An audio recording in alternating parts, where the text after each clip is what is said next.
নমস্কার আপনাদের সবাইকে। আজকে আমরা চলে গিয়েছিলাম ব্যারাকপুরের কাছে অবস্থিত অন্নপূর্ণা মন্দিরে। এই মন্দিরটি রানী রাসমণি দেবীর কনিষ্ঠ কন্যা জগদম্বা দেবী 1875 সালে প্রতিষ্ঠা করেছিলেন। এই মন্দিরটি একেবারে দক্ষিণেশ্বরের ভবতারিণী কালী মন্দিরের আদলে তৈরি একটি মন্দির। আমরা বিকেলের দিকে গিয়েছিলাম।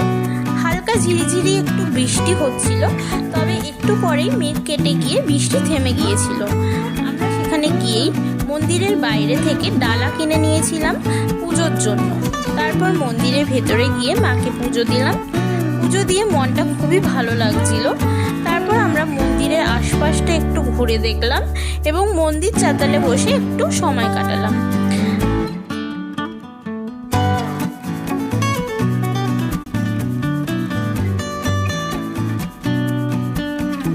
মন্দিরের কাছে একটি গঙ্গা ঘাট আছে, আমরা